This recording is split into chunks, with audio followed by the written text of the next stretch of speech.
trying to engage in that space with that fireball. Oh, The jump in is good. Yes. How much meter is he going to spend? 1 bar right here. He went for it. Okay. But that Nice was break. the Tatsu into it, so that's safe.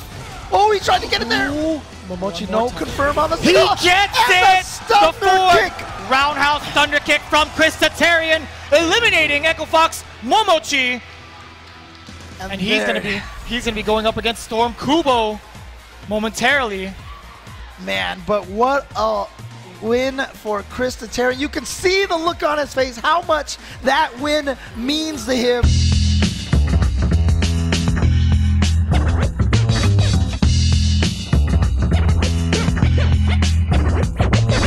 Hey guys, welcome back to my channel. It's Born Free here. I am here with Chris Tatarian. How the hell are you? I'm doing good. How are you doing? Not too bad. So we're at East Coast Throwdown. You just qualified for top 16 losers. Right. Right?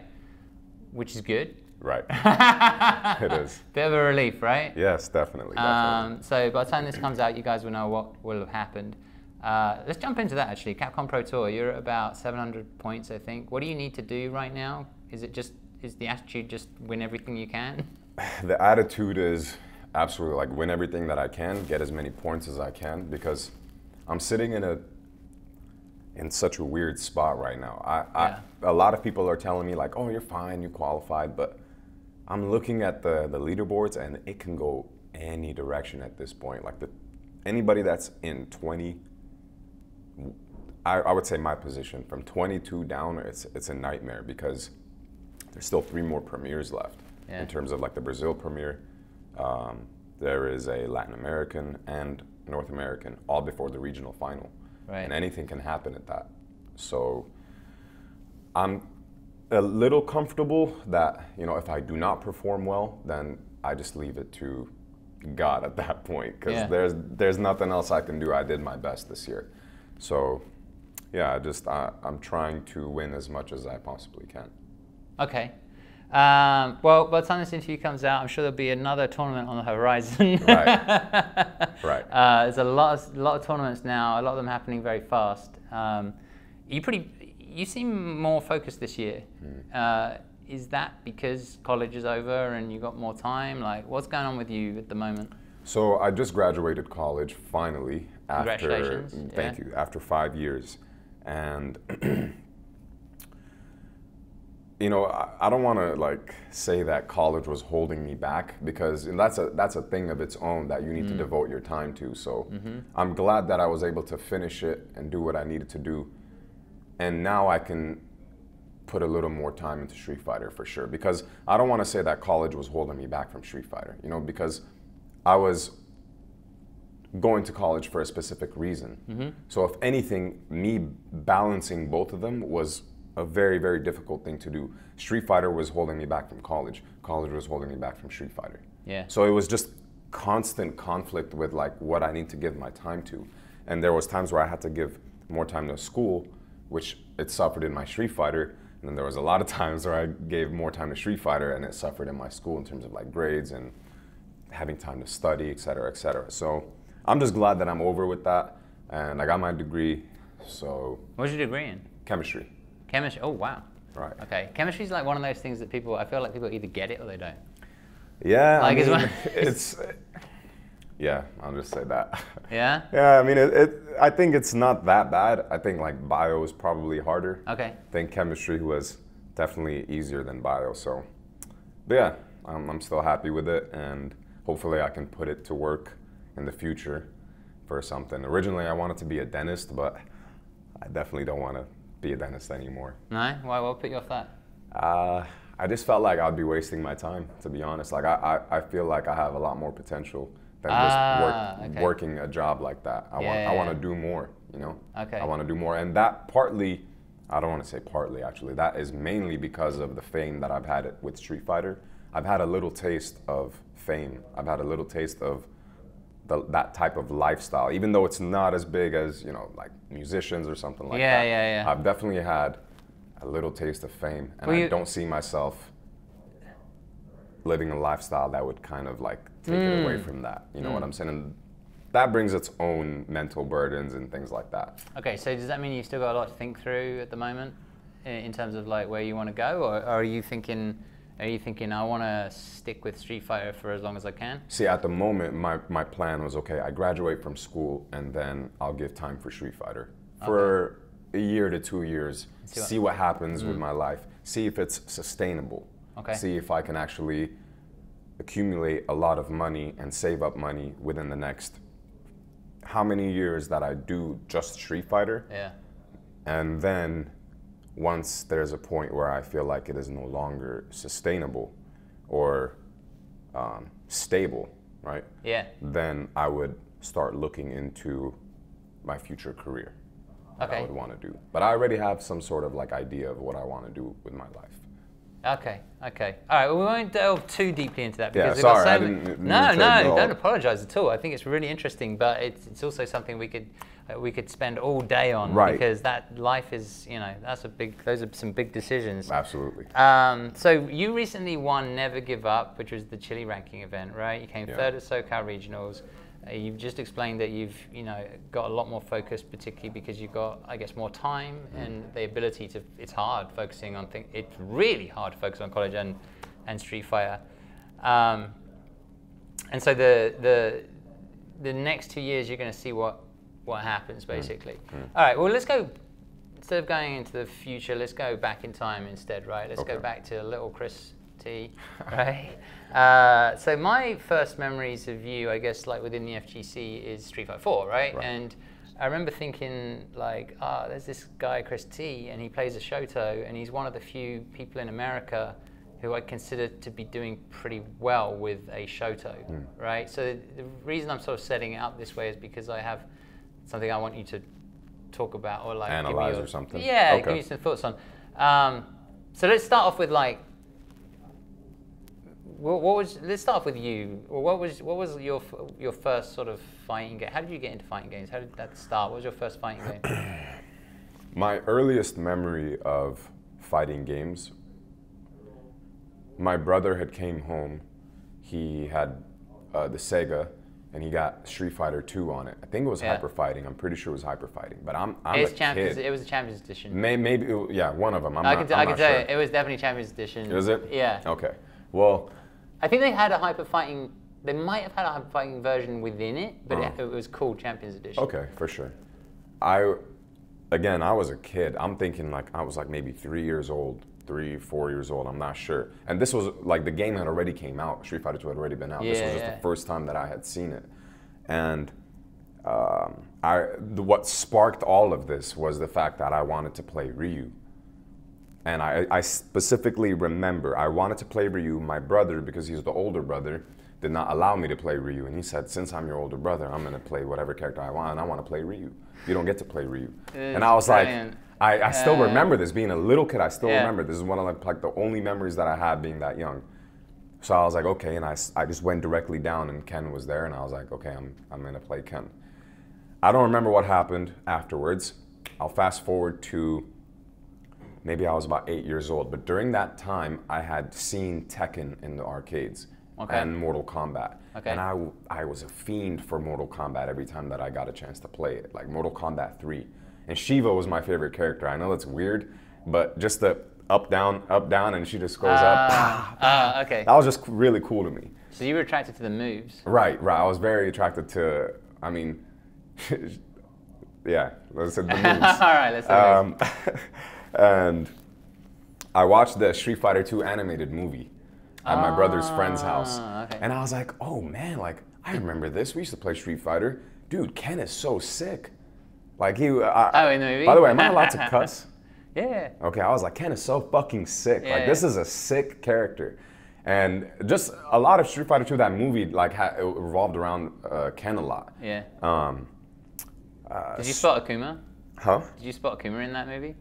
No, I think there is a scene with Akuma. There's just a shot which pans across, right, and Akuma's right. He's waiting while Dawson and Honda are fighting, right? He's like sat down and he's like selling fruit or some shit. It's it's really weird. I think it's the India scene where Honda is fighting. I'm pretty sure it's in that scene.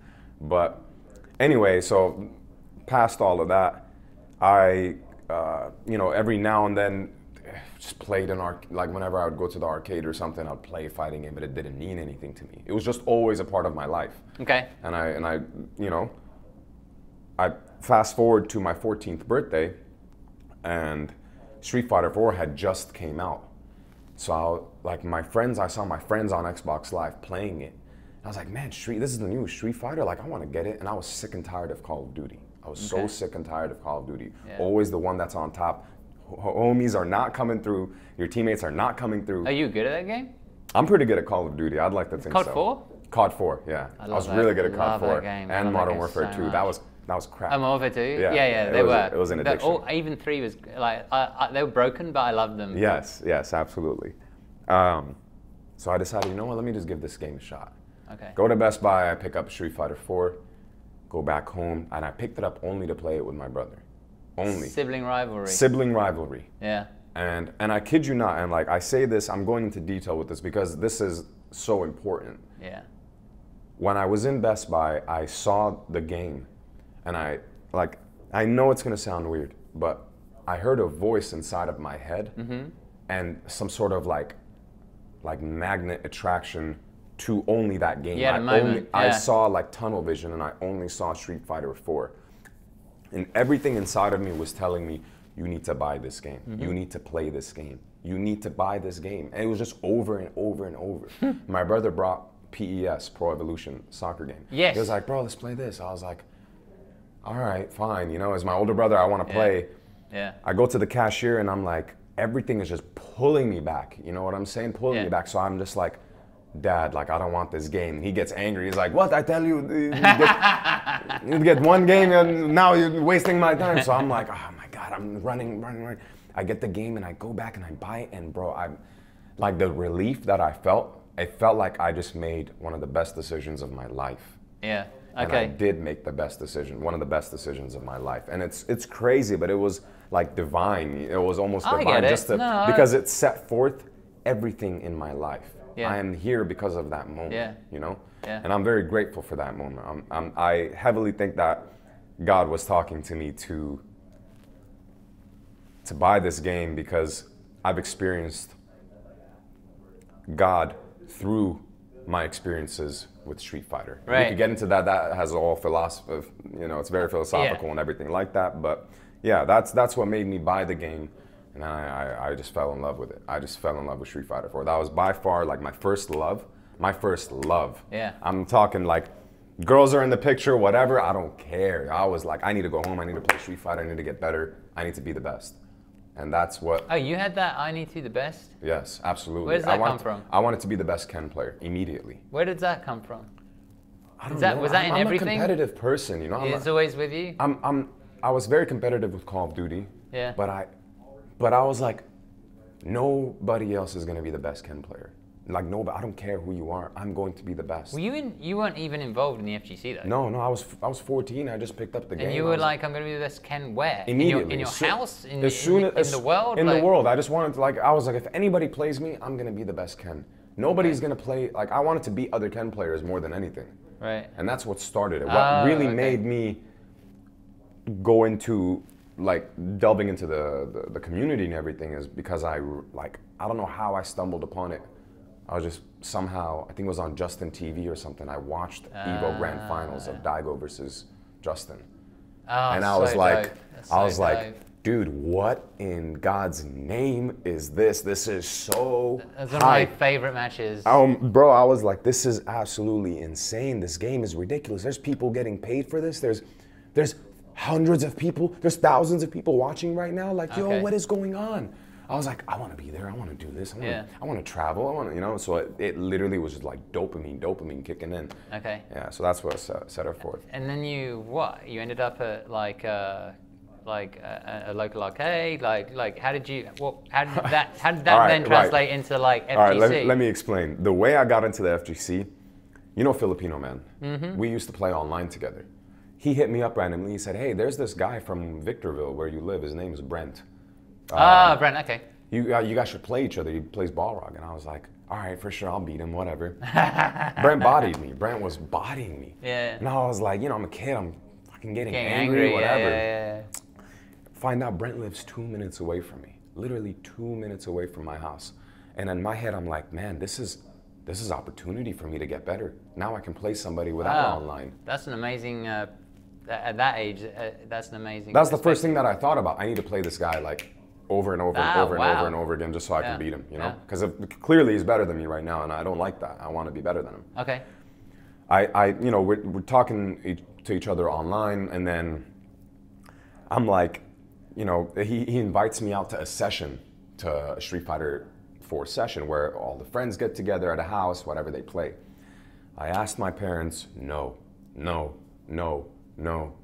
for months, man, for months. I asked my mom and dad, can I please go? Can I please go? Can I please go? Look, I just got this on my test. Look, I got straight A's. Like, I just did this. Can I please go? Finally, eventually, Brent had to come meet my parents, because Brent is 2 years older than me. So at that time, he was like 16, 17. Okay. He had to come meet my parents and explain to him what was going on, because my parents were Armenian, you know, but like I was very sheltered growing up, and they didn't approve of any of that gaming or anything like that. So Brent meets my parents, and then I'm finally able to start going to sessions, and even then it was once every month, once every 2 months or something. Yeah. From there we found out about Super Arcade, and then headed to Wednesday night fights. Okay, all right. And then you boys were just like on a mission to be the best? When I say a mission, I'm talking about, like, let me say a story that not that many people know of. When you have an opportunity to go to a local, something as big as Wednesday night fights, I know it doesn't happen all over the US, but when you have an opportunity to go to a local, to play against people offline, take that opportunity, make the drive, because I lived an hour and 45 minutes away from Wednesday night fights, from Super Arcade. And I was 15, I started going 15, 16 years old. The car was not big enough for everybody to fit in. So there would be the driver, the passenger, 3 people in the back, and I had to lay down on people to go. I literally had to lay down on people, no seatbelt, just to get to Wednesday night fights, just to get better. An hour and 45 minutes of just laying down. You know what I'm saying? And that's dedication, man. You know, that's dedication, because I get car sick very easily. So every car ride, and I'm laying down, and I gotta like hold it together. I get to Wednesday night fights, get bodied for the first, 6, 8 months from Valle, Kino, Online Tony, all of those greats, and ride back at 2, 3 a.m. in the morning, laying down on people. There was times where I had to literally, because Wednesday night fights ended so late, I would go to Wednesday night fights and get dropped off at school. That's how late it ended. The drive back with traffic or whatever, get dropped off at school, and I'd have to go through a whole school day. And that was my Wednesday night fights for a good year, for a solid year, until my friend got an actual car ride. Yeah, that's wild. So you're not gonna have to go through that. So make the drive. It helps you become a better player. I owe a lot to Wednesday night When fights. you started going, right, and you were getting bodied and stuff, did you start asking questions? Did you take notes? Oh, absolutely. What? Every loss, I sat down, played casuals, hours. What am I doing wrong? What am I doing wrong? Vi, what am I doing wrong? Kino, what am I doing wrong? Tony, dude, I hated Online Tony so much, bro, so much. He was my homie, but he always bodied me. I had never beaten Online Tony. It was fucking annoying. It was pissing me off. And that's that type of like attitude that just comes upon you. Like, I don't want to fucking lose. I don't want to lose. I don't care how many times you're beating. I'm gonna beat you. I'm gonna be better than you. I'm gonna beat you. And that is something so crucial about fighting games, about Street Fighter, about that scene that I came from. You know what I'm saying? Nobody went easy on you. In Street Fighter 4, I didn't just toss up a 50-50 and just, you know what I'm saying? I had to beat these people, and it was fucking hard. It was not easy. Online Tony, you know what it's like to have somebody sitting next to you and they just start doing this? Like, you knock them down, they wake up doing this, you think EXDP is coming, and they do EXSPD, and your brain just really just did that? And Vi is sitting next to you. The old school. Bro, there was one time Vi did that to Brent, and then blamed Brent. So you know what I'm saying? Yeah, you learn these things after getting Yeah. bodied so many times. Yeah. So you had to put up with all I'm that. trying to provide as much detail as I possibly No, that's can. important to, because you there know? are people out there who are watching, and they're, you know, a lot of them, they want to know, like, how do I get good? What does Right. it take to get good? Right, like, right. how many hours do I spend? Everybody has a different journey, though. Right. At some point, you were getting on the same level as these players, right? And then you started traveling, I guess, to tournaments. Yeah. So, I know that you won a major, like, at a very young age, didn't you? With Ken? The first major that I won, it was like see, I don't want to call it that, but a lot of people were like, oh, it was just a bigger Wednesday night fights. But it was Moment 37. That was my first ever major tournament that I won. But I was pretty proud of it because I beat Justin Wong in the grand finals. Okay, he was playing Rufus? And he was playing Rufus, yeah. And I had the best Rufus training partner. Of course, because Brent moved over to Rufus. Yeah, he moved over to Rufus in Super, so he's been playing Rufus, right? Okay. And I just knew that matchup more than anything. Okay. So, but it felt good beating Justin Wong, you know, because it's Justin Wong. So Ken came from, you know, your choice of Ken came from your sibling rivalry where it was like, big brother is I'm Ryu, you're not, and you were like, I'm Ken. Right. And then you, I guess, over the years, I would say you've been a character loyalist, right? Yeah. The question that I really, really wanted to ask was about shotos, because in Street Fighter 4, I didn't feel like there were a lot of people in the US that were really popping in terms of like shoto players, like on a global stage, right? Your name always was in my head for Street Fighter 4. Was like, okay, well, I think Chris T was like potentially the best Ken at one point, like in the US. Yeah. Right? Yeah. I don't remember, and when I look back on Street Fighter 4, I remember like, okay, Ryu, you know, the best in the world is, it's like, all the shotos are the Japanese or Infiltration, right. or, you know, it's like Daigo is Ryu or Evil Ryu, right. You know. Infiltration, Akuma. Akuma, yeah, and then you've got like Momochi with Ken, right. and all that stuff, right? And I never understood why the Japanese were so dominant with the shotos, and whereas the Americans tended to gravitate towards, I want to say, more power characters. Like, oh, Rufus isn't really a power character, he's just a big character, right? But then you had like PR Balrog, and I guess Zangief, like Snake Eyes and Zangief, you know, stuff like that. Smug, Dudley. Smug was the only Dudley in the world. That's true. I had a whole conversation.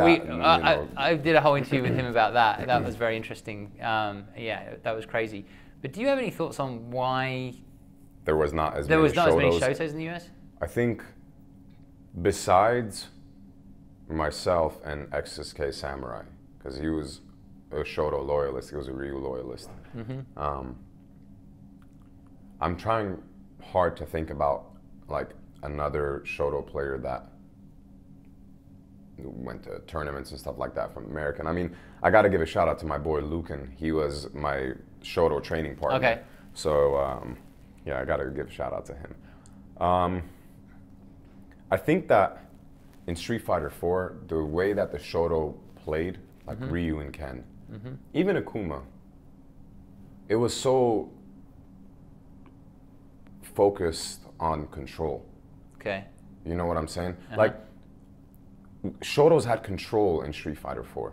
Yeah. To a certain extent, you know, we had control. We had the ground game, with the fireball game. Even though there was focus attack, we still had a fireball game, you know? Yeah.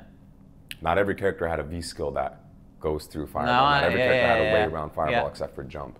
So, to play a character that requires you to have control takes a lot of patience. It takes a lot of thought. It takes a lot of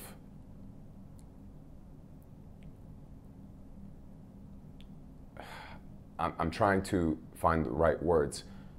It takes a lot of perseverance Like to play discipline? a Shoto. Discipline. There you go. Okay. Discipline. It takes a lot of discipline to play that character. I mean, do you think there's because I find this question interesting because I wonder if it's a cultural thing. Like when you talk about it, like it is Is America more about like Yes, power and yes. strength and like I'm gonna Sir, smash you to pieces? I would say or- here's the thing. You know, I already know there's gonna be people like, oh, like he's talking about discipline, DP, FADC, DP. Like that was really strong for sure. But you know what?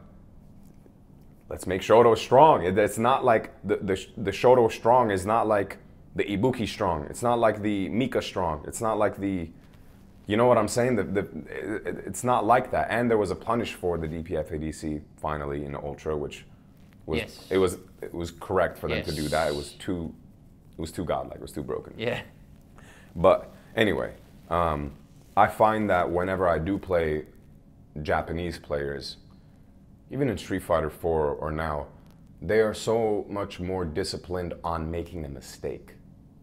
Like they are less likely to make a mistake than the American players that I've played against, except for people like Justin Wong or Punk or Ricky. I've or, heard the you know, same like- thing in Dragon Ball, actually. Right. Like I went to Japan and I was making mistakes every second. Yeah. And every time I made a mistake, I died for it.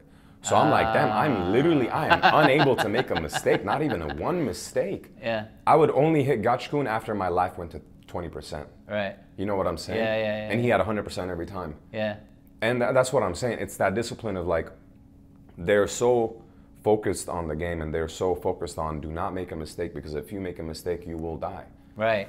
But there are a lot of other players in different regions that do not have that type of discipline. And I think that playing a Shoto will definitely teach you how to have more discipline because it's not easy to play a Shoto. Like regardless of DPFADC and Street Fighter 4, it was not easy to play Shotos in that game. That's why you didn't see a lot of Shotos.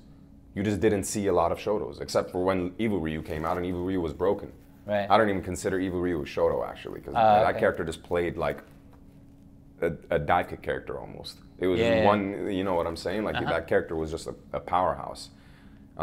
He didn't have to play that methodical fireball DP game. He didn't really have to play footsies like that. His low forward was 7 frames, you know? He didn't play the low forward fireball game like that, like Ryu and Ken did. Yeah. You just needed one low forward fireball into FADC, game over. But anyway, yeah, I think it's because of the and I don't want to like put Americans down or something, but it's that lack of discipline. Okay. Interesting. So that was one of the biggest things that you learned when you went to Japan, and you felt like your was that the one where you stayed at Momochi's? That was the year before. The last year I stayed at Momochi's. The year before was my first time in Japan, and I got both of that experience of getting my ass whooped for making mistakes. Okay. For making one mistake, I should say, one mistake. One whiff button led to sequences that death. All right, so let's move on. I want to ask you about it was still in the realms of history. I just want to ask you historical matches. Are there any matches that don't involve you where you go, that match was just godlike and everybody needs to see it, and here's why? You already mentioned like one of the matches that caught your eye was obviously Evo Justin versus. Right. I mean that's a great match to watch for sure. I think that, man, I can't pinpoint. I can't pinpoint one match.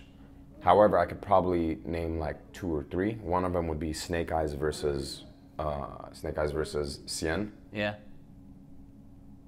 I think these people are. Oh, they're gonna have lunch. Yeah, they're having lunch out there. Oh, okay.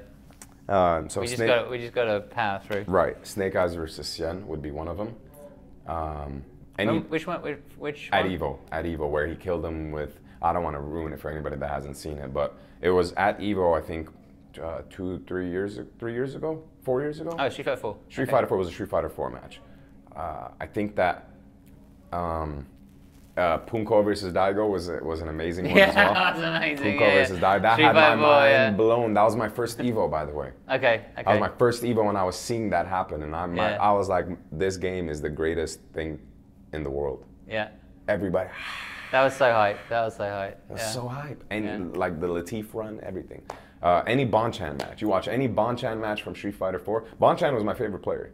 He's wild. He is the sickest player ever in Street Fighter 4. Just a very exciting player. He was just so, God, he was so good. Why were you so good with that character? Yeah. It was just godlike. I respected it because there was only one, like, besides Gact, I think, that like was, and Gachikun actually, it was Bonchan. You watched Bonchan to see some Sagat play. Yeah. He did the things that nobody else was doing. And it was just like, damn, you're throwing fireballs so perfectly. So methodically. It was so methodical. So I have much respect to any of And then he can also go like, he can also go wild, you know, like, so he has the discipline, but he's also the reactions, the aggression, everything. Bonchan had it all. That's why I was, man. Yeah, well, let's talk about, let's move on and talk about Street Fighter 5 actually. So the game at the moment, how do you feel about it at the moment? Are there things that you like? Are there things that you would like to see change in the future? Do you think about it on that level? Like, do you go, absolutely, or do you go, that's not my job? No, or do you say, it'd be nice if they changed this or this? Absolutely. As a professional player, you're always thinking about the game. You're always thinking about like what you would like to see from it. Sometimes it doesn't happen. Sometimes it does. For example, we're getting a lag reduction in 3 days. Yes, we are. And we've been asking for that for 3 years.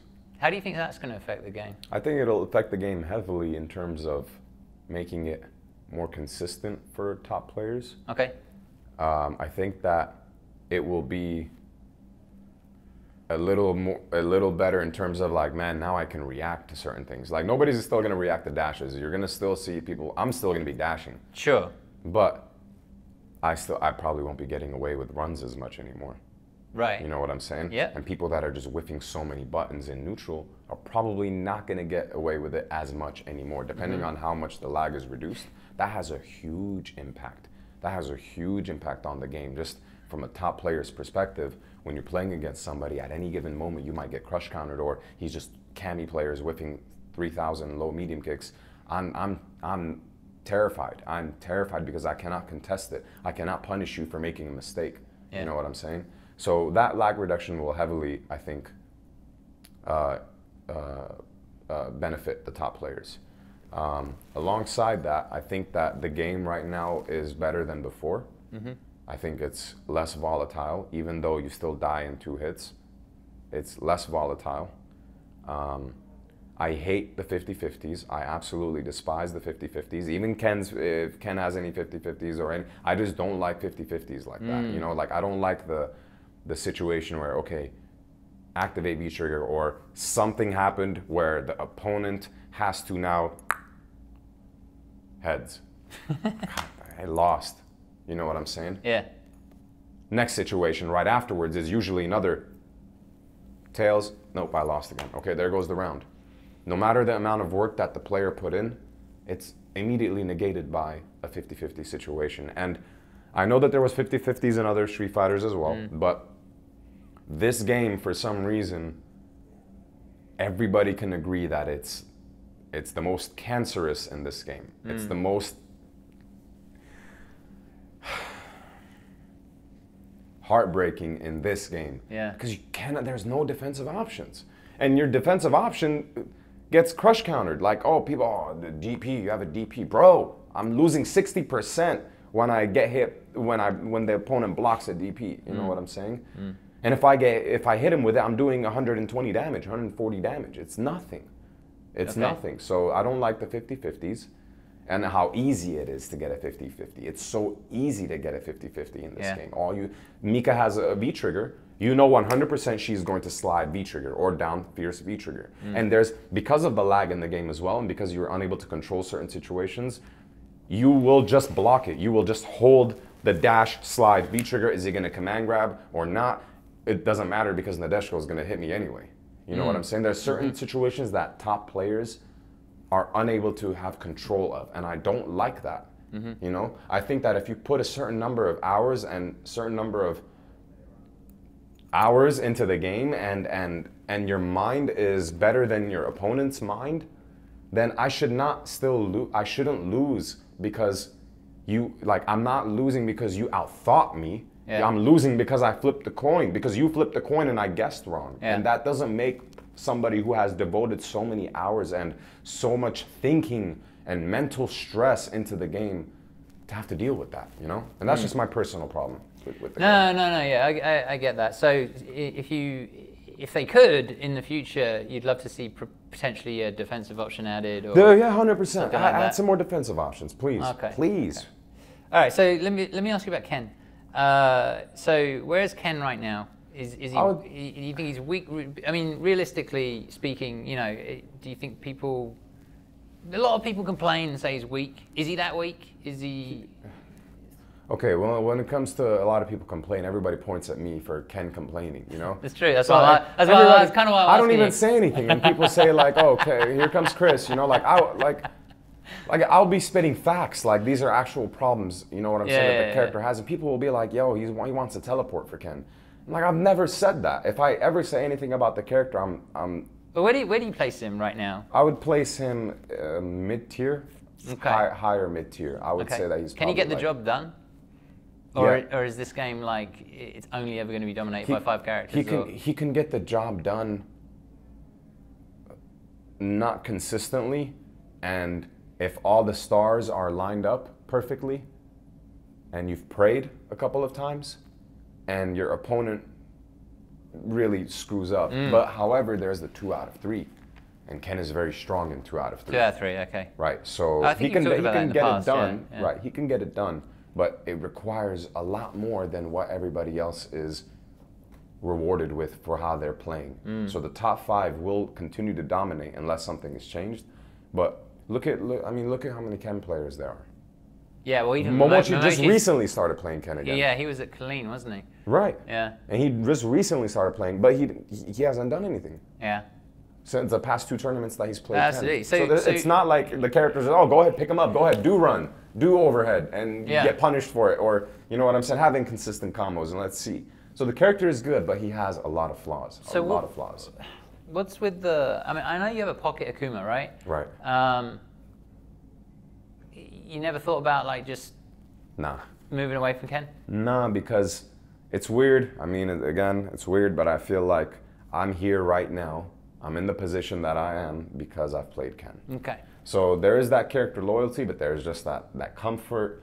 There is that I understand the most with Ken. There's passion, right? There's passion. It's the passion. You know, if I feel like if I 100% drop the character or don't use him for certain matchups or whatever, then the passion is not going to be there anymore. And then the game starts becoming for money, and then that adds so much more stress and everything like that. I do play Kuma for certain matchups because in the 2 out of 3, I need the same BS that everybody else has. All right, so now we talked about the game. Let's talk about players, right? Are there any players out there who you consider like your demon? Like, is there anybody out there who's? I know you beat Momochi recently. Right. He's more like we can get into that. That's a different. I don't want to call him a demon. I don't want to call him a demon either. That's more like being your sensei or something. Something like that. Yeah. A demon. I have never beaten Knuckle-Doo. You've never beaten Knuckle-Doo? I've never beaten Knuckle-Doo. Knuckle-Doo. Okay. Yeah. That's like the most. It's so much more than just a demon because it's Guile. It's Guile Ken. And I hate Guile. I absolutely despise that character. I hate him. I hate everything about him. I don't like his hair. I don't like anything about him. You know what I'm saying? And Knuckle-Doo is an amazing player. Yeah. And I'm going to feel really good when I finally beat him. Okay. You know? I'm coming for you, dude. I tell him too. I tell him, dude, I'm coming for you. I'm going to beat you. Well, I mean, you might have an opportunity. You might have an opportunity in this tournament. I might have an opportunity in this tournament, but see, I don't mind losing to Do, even if it's Guile Ken, because man, I don't care how the matchup is. I'm going to beat you for all the Kens that have ever lost against Guile. This is for all of you. You know, It's important. It's important. But Doo's one of my closest friends for sure in the FGC, and I respect him a lot as a player. Do you beat other Guiles? Yes. So I know the matchup very well. I know the matchup very. I don't know another Ken player that knows the Guile matchup better than I do. How do you think about? Besides Momochi. Okay. Momochi knows the matchup better than I do. Because of Daigo, maybe, or. I think that he understands how to probably approach Guile better than I do. Okay. I get frustrated a lot quicker against Guile, but when I watch Momochi play against Guile, it's like, man, like I need to play like that. Yeah. You know, I need to play like that. But well, you beat Momochi. Let's go back to the Momochi game because you beat Momochi. I can't remember which. Was it SCR? SCR. Yeah, you beat Momochi. I think it was a Ken Mirror or something like that. Yeah. So, how did that feel?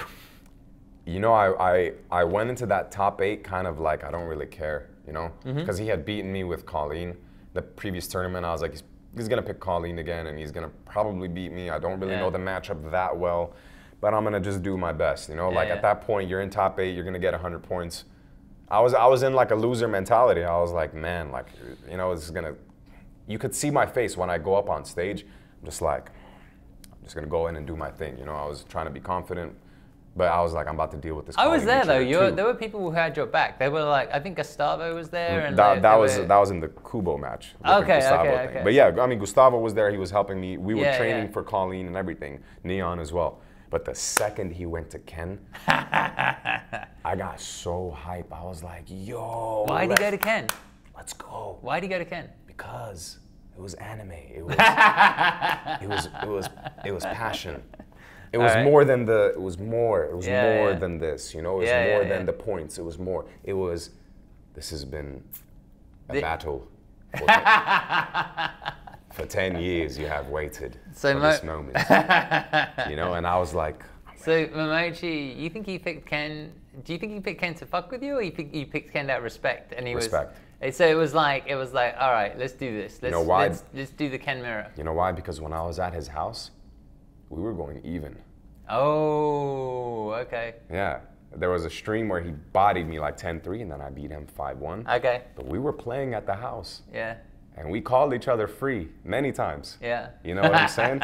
He would beat me, call me free. I would beat him, call his ass free. Yeah.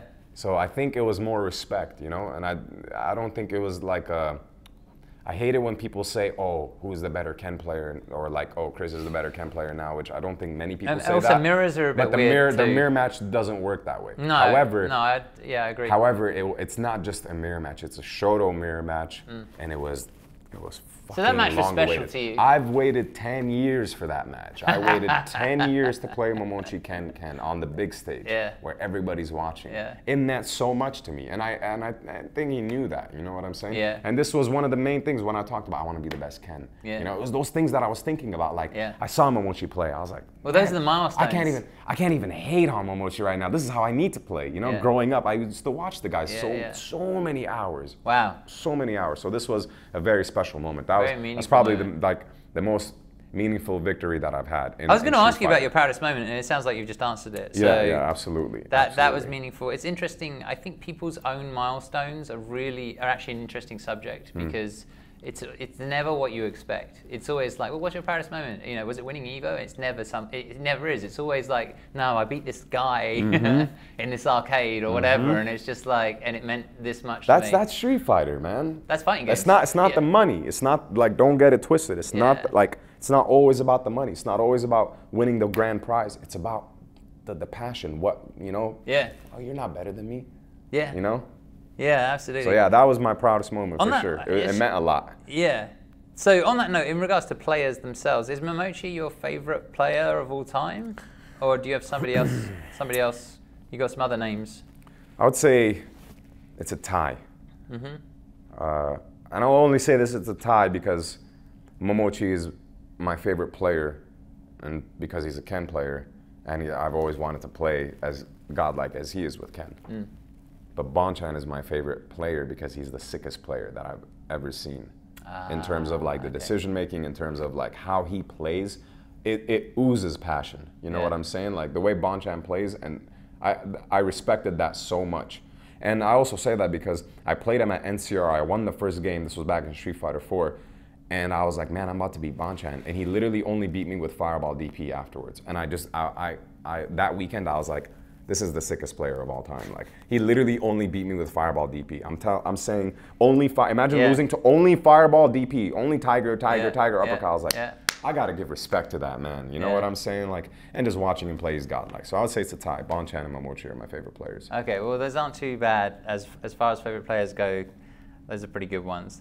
Let's get on to training a little bit. You talked a little bit about getting good. What do you do nowadays in regards to training? Have you reached a level where your training is very different to how it used to be? Absolutely. What sort of things do you do? It's a lot lazier now. It's a lot lazier? And a lot lazier now. Okay. Why? Because I'm a little more comfortable now. Okay. I don't really have that much to prove in terms of like, oh, I need to get my name out there. I need to do this. You know, like my internal demons and things that I gotta like accomplish, I feel like are more mental than it is.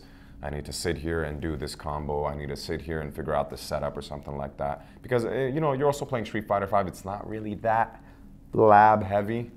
I'm sure a lot of people can relate to that. You go into the lab and you're like, all right, now what do I do? You know what I'm saying? Of course, you know, I still have to put in a certain number of hours in the lab, but everything is mental at this point. There's a lot more mental than it is actually getting my hand on the stick and trying it out. Well, tell me about that then, the mental side of things. Like, how do you keep yourself mentally strong? Like, how do you deal with pressure? How do you deal with, you know, now? Okay. How do you deal with situations like now, where you're in the top 16 losers and you've got a certain number of points in CPT and, like, you know, there's a lot on the line. Yeah. Like, how do you tend to think about this question that you're asking? I feel like it is so. This is like vital to anybody that wants to be professional. So I'm going to try my best to explain it as best as possible, but not go over like the time limit. I'll try my best. Yeah. Being a professional player, being at this state, people don't realize the amount of mental strains and pressures and stresses and everything that you go through. Your mind is your biggest enemy. Yeah. Yourself, you are your biggest enemy.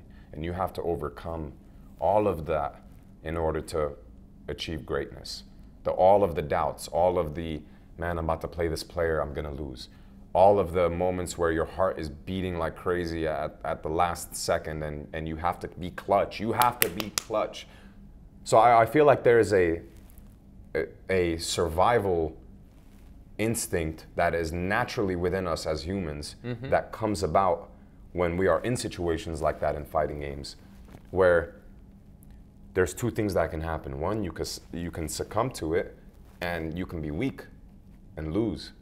And then mentally, you are dealing with so much, right? And I'll get into that. Or you can overcome you're gonna lose, you're gonna lose, you're gonna lose, you're gonna lose, you're gonna lose, you're gonna lose, you're gonna lose, don't do this, he's gonna crush counter, you're not even thinking about the match. You're not even thinking about like, what is he doing right now? If I hold forward for 1 second, what is he gonna do? Yeah. I'm so focused on what's he like, I'm gonna get hit with this, I'm about to lose, my parents are watching, fans are watching, people are watching, I'm gonna lose my sponsorship, I'm gonna lose this, I'm gonna lose that, there it goes, there's my trip, there, I'm gonna go back home, now I'm gonna lose, I'm gonna hate myself, and everything, like, I'm gonna be depressed. All of those thoughts, I'm sure everybody, when they're playing on stage or something like that, they've gone through those feelings, they've gone through those rushes. You have to be able to overcome it. You have to be able to be in that situation for so many times through experience and experience and experience. Some people can handle it better than others without the experience. A good example of that is Punk. Oh, yeah, who was not really very that big in the Street Fighter 4 scene, but came into 5 rocking everybody. Yeah. You know? Yeah. And he hadn't had that experience, and there's anomalies, you know what I'm saying? And that's all respect to Punk for being able to do that. That shows me that he has that. You have to have an alpha mentality. You know what I'm saying? Yeah. You have to be the alpha. Yeah. In every decision that you make, the confidence you have to have. Now, it feels really good when you do it, right? It feels really good when you win. All of that feels really good. But what I want to tackle is when you lose. You lost because you recognized that you were mentally weak. How do you fix that? Is it as simple as, oh, I need to be prepared for this situation? No, because at any given moment, heads or tails, you cannot fix those types of situations. Right, the 50-50s you can't fix. You were going to be in those situations, right? Right. So how do you mentally attack that? How do you look at that situation and attack it? So what I started doing was I started looking into sports psychology. Oh, you did? That was actually going to be another one of my questions, was do you look outside of Absolutely. Outside of Street Fighter? 100%. I started looking at sports psychology. Just last night, I watched 11 of Mike Tyson's fights. Oh. I watched 11 of his fights from like when he was 6-0 to like 17-0, 18-0. You know what I'm saying? Right, they probably all lasted about a minute. All of them lasted a minute, which is what made it easy, which is what made me see like, damn, I just watched 11 fights. Yeah. Wait a minute, only 11 minutes went by. You know what I'm saying? Yeah. So, but like watching him fight, you know, I'm trying to think about like where are the footsies. I'm playing these videos in a quarter, like 0.25, a quarter of a second. Yeah. Just so I could see the movement, every step that he's taking while the person is jabbing him and how he got whip punished. Yeah. All it takes is that one crush counter. All it takes is that one hit, you know? So I take outside things like sports psychology, like watching boxing, UFC, And you know, to all my Christians out there, or Catholics, I pray a lot about it, because I feel like when I let go and let God, my fears and insecurities about the game, or those heartbeat moments, allows me to just, whatever is gonna happen is gonna happen. Okay. You know, just do what you got to do. Do what you got to do your best. It's His will at the end of the day. That's how I look at it. You know, right. I'm gonna win some, I'm gonna lose some. This is just my journey. Well, and it helps me in those situations. Another way of putting it, like, you know, in a probably a non-spiritual way, is that sometimes you've got to accept that there are things out of your control. Absolutely. Right. So you can control what you can control up until a point, and then perhaps potentially, let's say 50-50s. There's an opportunity there where potentially you can't control that. Yeah. You just have to guess. So you kind of have to accept that and move on. And when I was talking to Keto, you know, one of the things that he does with his meditation is he's got mindfulness going on during the match. So when he gets hit by something, right? Overcome it immediately. What just happened didn't happen. What's next? What's next? What's next? That type of mindset. I meditate as well. Right. So that's something that I've also learned from meditation, is just being able to stay calm, stay focused, stay mindful about the situation. Because it's a game that can put you on tilt, that's for sure. Bro, tilt is an understatement of what this game has done to me. Yeah. Especially when you But make it's taught you, professional. it sounds like, you know, like taking the positives, it's taught you a lot about those sorts of situations which you can take into life, you know, in general. Exactly. So this relates back to when I said, like, I saw God through me playing Street Fighter, me experiencing life and having this part of my life so big. Well, I think you know? that's one of the things I'm really interested in about the FGC and competing, especially at high level, is that you manage to take these learnings, not just you, but you know, people take these learnings and they take them out and into the real world. Oh, absolutely, you know? Man. They're like, yeah, absolutely. You have to take it to the real world, because it teaches you patience, time management, all of these things. People are going to be screaming at me, bro. I've dealt with worse. I've dealt with bison whiffing 7,000 I've played Bonchan. You know, you scream, do this again after you dealt with a slide into V-trigger. Yeah. Come on, tell me, do I need to scream back, you know? That's not saying that I don't. I definitely still get angry, but you know what I mean. No, I got it completely. All right, so let's switch gears a little bit. You know, we're getting on to like 50 minutes now, so I want to get some more sort of quick fire questions in. Even though some of them are fairly deep, we'll see. First one isn't that deep, and that is you tend to play just Street Fighter. It seems like you only play Street Fighter. Is there any other fighting games out there that you're interested in, or you play, or any that are coming? Or? No, I mean, I play Street Fighter. It's the main thing that I should be focused on. But I do. Like Soul Calibur 6, the demo came out. Like I was just bullshitting around with Valdo because he just looked like a wacky character, and he just looked sick to me. Oh, fuck it, I'm gonna just play this game for a few days, and that took the stress off. You know, I like playing. I was playing Infinite when it first came out, and I had a lot of fun with it. Oh, you were? Yeah. I can't even imagine you playing that game for some reason. But it was fun as hell, man. I don't care what the graphics look like. The game was fun. I know. I've heard. Very much that's the message, right? Right. The game is fun. You know, every time a new Injustice or a Mortal Kombat game comes out, I'm gonna say that I'm also gonna play Injustice now. I'm also gonna play multiple games and be a Mortal Kombat player. But I do that for 2 weeks, and then by then everybody has the 50-50s, and I'm out. So it's not realistic for you at the moment to be playing more than one game seriously. Now, here's the thing: if I was a little more comfortable in terms of financial, then I could probably go into different avenues, and that's just being honest. You know? Yeah, no, it's good. That's what we want, honesty. Yeah. But I do play other games. I need to play other games besides Street Fighter, or I'd kill myself. I need to play. Shout-outs to Spider-Man, the Spider-Man PS4. General games. Okay, yeah. They took my favorite superhero and made it into a beautiful game. So you love that game? Shout-outs to Isabel. Okay, I haven't played it yet. But, yes, Isabel at Marvel. You're just gonna swing, bro. I'm sorry. You're gonna swing for many hours, and you're gonna feel looks more interesting comfortable. It looks more interesting. I got a bit. Sorry, everybody. But I got a bit bored with the Dark Knight, like the Batman games. Right. And but the Spider-Man looks amazing. A lot of fun. It's amazing. Yeah. Battlefield. I play a lot of games. Yeah. I'm a gamer, man. I just enjoy playing video games. There's no other games that you thought maybe I could push into the competitive scene? No, because I would need a team. Okay. If there was ever a game, it would be like Battlefield. Battlefield doesn't really have like an esports thing like that, I think, or Call of Duty, but I would need a team. Yeah. I don't want to deal with none of that. You know, I want to have fun. If I were to ever go into another esports thing, oh, I just want to have fun, man. I want to do this because I enjoy competing, you know?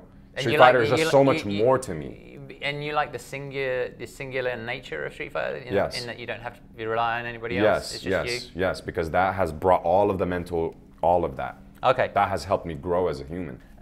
In your pursuit of like excellence in fighting games, what was sort of like the biggest hurdle? What was the sort of like the toughest point? I don't know if we discussed that yet or not, but was there a point was there a low point for you, and how did you overcome it? I think, you know, I don't know if I could directly answer that, but I could give you, some answer right here. And a low point, right? I feel like there's been many moments throughout this journey where as a player, you're just at your low because you recognize that your mind is not doing what you want it to do. Okay. And that is a very hard thing to deal with.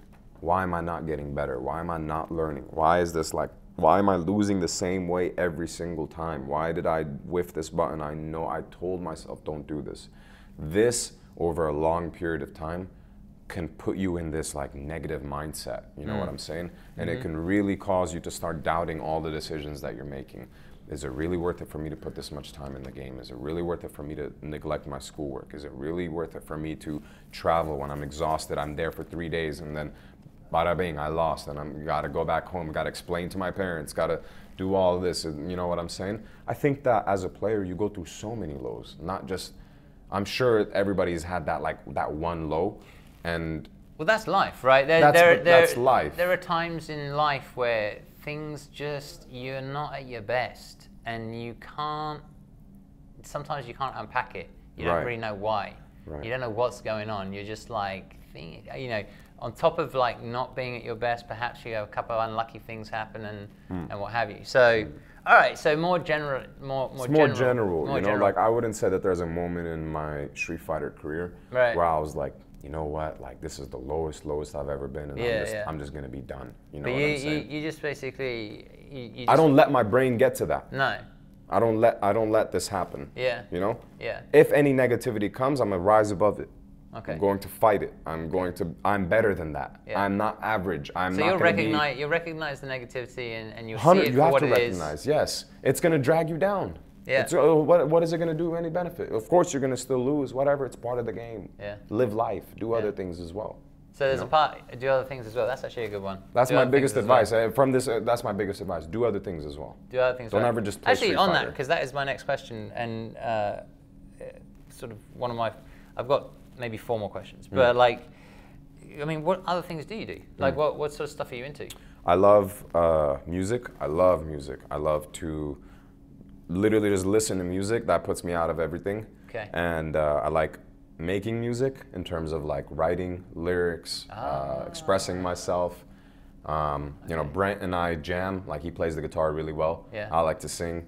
So we jam, and that's like a whole different, like, you know, that's a great part of life that you should delve into, is just music. There's a lot of players who play musical instruments. Yeah, I play guitar, but not as well as I should. Yeah. Like I dabble in guitar, Yeah. but Brent's the guitar player. Oh, he is, okay. Yeah, and I like to sing. I like to like write lyrics or whatever. Okay. What do you guys do with that music? We're working on something. You're working on something. Working on cool, something. Cool. But I like to do some sort of art.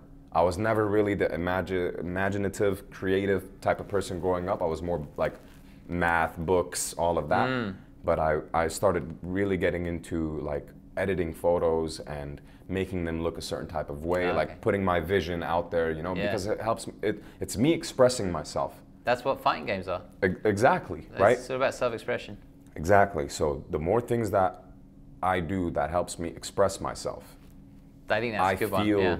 I feel happy and feel purpose to my life. You know what I'm saying? Like I'm not just this one person thing. I am able to sit down in front of the camera and have a conversation with you, knowing that there's a camera right there. Yeah. You know what I'm saying? And that's a skill in its own. That's something that you got to work on your own. So of course, there's been times where I sat in the mirror and was able to just like, You know what I'm saying? Like in Yeah, terms of yeah. just talking and learning how to speak better. Of course, I'm not the best speaker, but things that you got to work on. Yeah. You know, when you notice that here's the thing, when you notice that there's parts of your life that are like, my bar is up to here for music.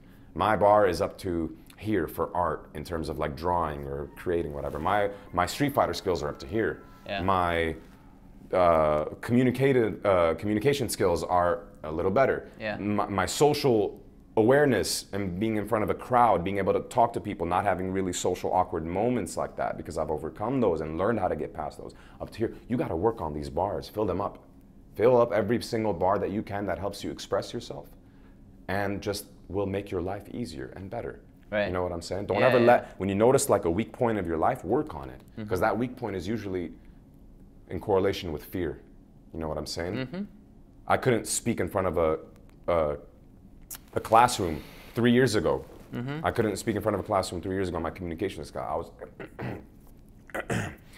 Yeah. Wow. you know what I'm saying? I can get up now, hey, what's going on, everybody? How you doing? You know? So Yeah, things yeah. that you realize that are low in your life, because of fear, especially because of insecurity, tackle them, build them up because you feel better about who you're becoming. Yeah. Helps you grow as a human. So that would be my biggest advice for sure. Do other things, play other games. And what have music fun. is it that you're into? Everything. I'm into everything. Literally everything. Everything. Okay. My favorite is R&B. Favorite is R&B, rap, hip hop. Okay. That would be my favorite. Yeah. Okay. 'Cause you gotta have soul. You know what I'm saying? Yeah. Everyone gotta have soul.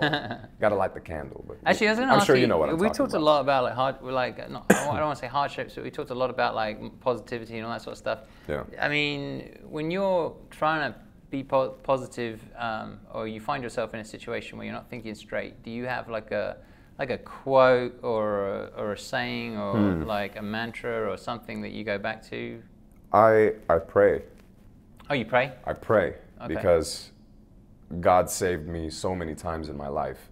And I feel like when I'm in situations where I feel the pressure of life hitting me hard, that when I pray, things get better and Okay. I have comfort, you know what I'm saying? Yeah. And that's just a whole other thing. But also meditating. Yeah. I enjoy the practice of just sitting, you know, I do all of that, bro. All of that. So, I'm not gonna say what I was about to say, but yeah. So I definitely, I pray and meditate and try to go back to my roots. Okay. Who are you as a person? You don't want to be this angry or negative guy. So, looking towards the future, right? So right now you're giving Street Fighter a go. Let's say, and you've already sort of said, do a bunch of different things, right? So I imagine that, let's say in 2 years' time or whatever it is, the time limit that you give yourself, and it's like, you know what, this is not. It may work out, which we know we understand that storyline. Like Yeah. if that works out, it works out. If it doesn't work out, like, what are your thoughts in regards to like where would you focus your energy? You got chemistry. You said you didn't want to be a dentist. yeah. Like, This is what I've been thinking about, and this is primarily, I gotta thank my Street Fighter experience again. Everything relates back to it as to what kind of made me start thinking about life this way. I've seen a lot from traveling. I've seen a lot of poverty. I've seen a lot of people in need. okay, So before I wanted to be a dentist just because of the money and Yeah. you know, there's a stable job, whatever, but life is too short for that, you know? Okay. And I want to make a difference.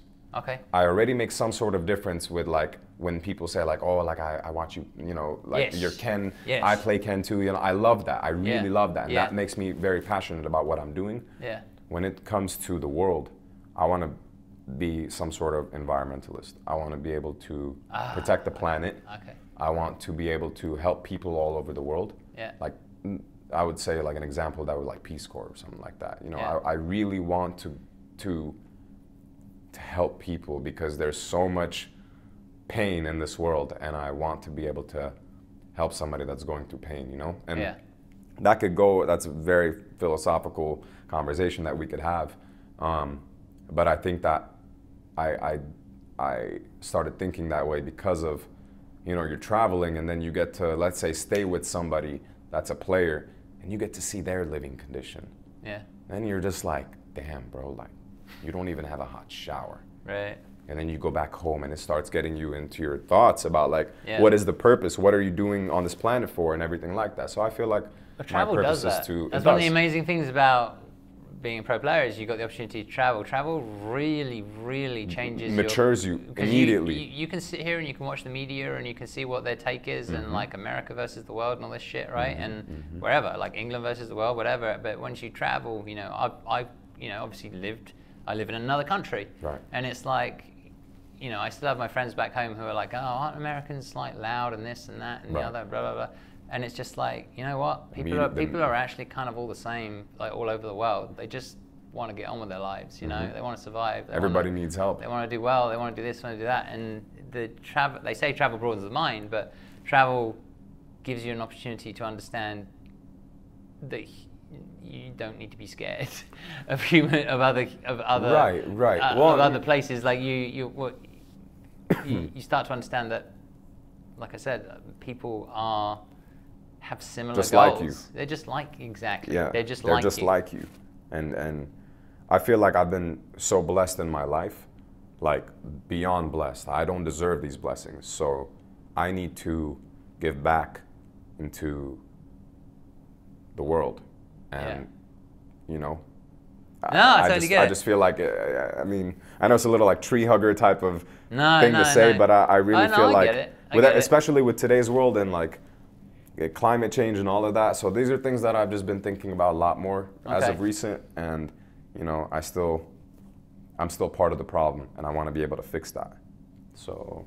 I think that's very noble. I also think that's an awesome way to finish the interview. We've done a long old interview, but I think it's like we got some good in-depth answers there and some stuff for people out there who are interested in doing what you do and reaching the level that you do. You know, they've. I think you've really expressed what it takes to do that. So I want to say thank you to you. Thank you for having me. And we're going to say goodbye to these guys. Thank you guys for watching. Appreciate it. Yeah. See you guys.